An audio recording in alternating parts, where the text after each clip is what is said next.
आपकी भक्ति बड़ी है या आपका भय? एक बार की बात है, जैसे जैसे द्वापर युग क्षीण होता गया और कलयुग की छाया मंडराती गई, देवता चिंतित होकर देखने लगे।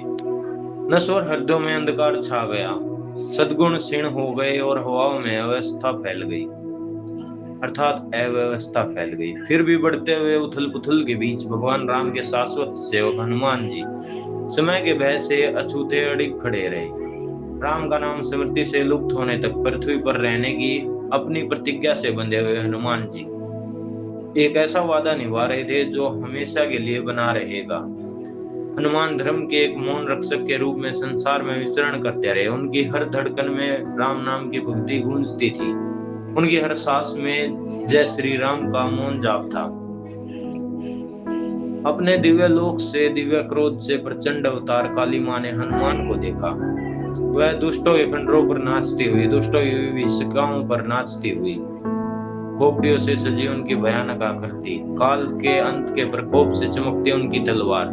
फिर भी हनुमान अविचल थे। उनकी भक्ति बढ़ते अंधकार में एक अमिट ज्वाला थी। काली मां ने सोचा, क्या इन सब से भी भक्त विचलित हो सकता है? काली मां ने कहा, राम के प्रति उनका प्रेम सचमुच भय से परे है? तो ये सवाल काली मां को विचलित कर रहे थे। तो एक बार की बात है जब काली मां अपने प्रचंड रूप में हनुमान जी के सामने प्रकट होती है। जब हनुमान जी गहन ध्यान में बैठे थे तो काली मां अपने पूरे भयानक तेज के साथ उनके सामने प्रकट हुई। उनका काला रूप दीप्तिमान, आंखें धधक रही थी, तलवार मानो प्रहार के लिए ही उठी हो। हनुमान जी उनकी आवाज गर्जने जैसी थी, मेरे सामने झुको या नष्ट हो जाओ। फिर भी हनुमान जी अविचल रहे। उनकी आंखें बंद थी, उनके होठ धीरे से राम का नाम ले रहे थे। जब काली मां ने देखा इस पर हनुमान जी कोई प्रतिक्रिया नहीं दे रहे हैं तो क्रोधित होकर काली मां ने अपनी शक्ति प्रकट की। पृथ्वी फट गई, आग उगलने लगी, हवा खोई हुई आत्माओं की पीड़ा भरी चीखों से भर गई। स्वयं राम के भ्रम प्रकट हुए। हनुमान को उनकी भक्ति से विमुख करने का हर प्रयास किया गया, पर हनुमान जी केवल मुस्कुराए। राम मेरे भीतर निवास करते हैं, कोई भी युक्ति मुझे उनसे अलग नहीं कर सकती।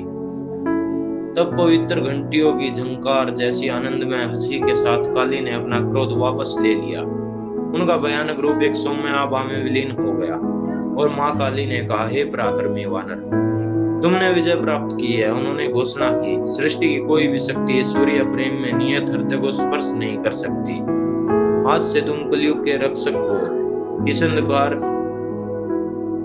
युग में राम को पुकारने वालों की ढाल बनोगे, अर्थात कलयुग में तुम राम नाम जपने वालों के रक्षक रहोगे। हनुमान जी ने विनम्रता पूर्वक प्रणाम किया। माँ, आपकी परीक्षा ने मेरे विश्वास को और भी गहरा कर दिया है। आपकी प्रचंड कृपा संसार को पवित्र करे और आपके भक्त सदैव निर्भय होकर चले। जय सिया राम। दोस्तों, आज के लिए इतना ही। मिलते हैं अगले अध्याय में। तब तक के लिए सब्सक्राइब करना न भूलें।